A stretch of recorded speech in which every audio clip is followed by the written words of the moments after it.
Wonnyukidde olunaku olwaleero nga waliwo omuntu omu akakasiddwa okuba nga bw'ati afiiridde mu kabenje akagudde mu kitundu ekiyitibwa Katalakabi mu Gomba y'e Busedde mu disitulikiti y'Ejjinja, era nga tukitegeddeko nti ono abadde ku bodaboda ng'avuga ku luguudo oluva e Magamaga okudda e Buwenge. Emmotoka eky'ebikajjo nkyuka kimwambalira era okakkana nga bw'ati afiiriddewo. Abamu ku batuuze mu kitundu kino eky'e Katalakabi awagudde akabenje kano batubuulidde nti omugoba w'ekimotoka eky'ebikajjo abadde akiwenyuuka buweewo era nga kiwanuuzibwa okuba nti embeera eno yeviiriddeko akabenje kano okubeerawo. Bano boogezeganyizza mukono omusasi wa Nabbasa mu kitundu ekyo ne balyoka babaako bwe batubuulidde.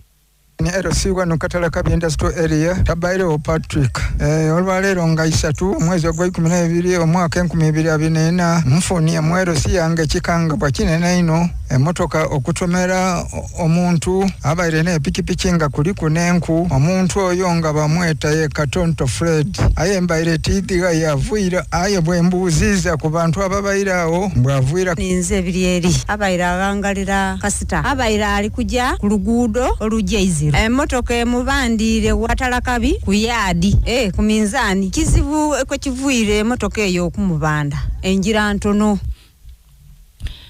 Mu mbeera y'emu wonnyukidde olunaku olwaleero nga waliwo omuntu omulala afiiridde mu kabenje akagudde ku kyalo kiyitibwa Buloba ku luguudo oluva ku Nayiro okudda mu bitundu eby'Ebugerere, era nga kigamba okuba nti ono abadde agezaako okubanga tebwatyo asala oluguudo kyokka emmotoka ebadde wenyuka emisinde ejikira egyakaweewo n'erooka emwambala. Tukitegeddeko nti ono bagezezzaako okwagala okubanga tebamuyolayo olw'okumuddusa mu ddwaliro ekkulu ery'Ejjinja okusobola okufuna obujjanjabi, kyokka ng'ono bagenza okumuggyawo nga mukalu wajjo. Abamu ku batuuze aboogezeganyizza mukono omusasi wa leediyo eno batubuulidde nti akabenje kano wabaddewo okusooka okuba enduulu ez'obuleekereeke naddala eri abatuuze ng'akabenje kano kaakagwawo, kyokka tebasobodde kubanga tebe batyo bataasa.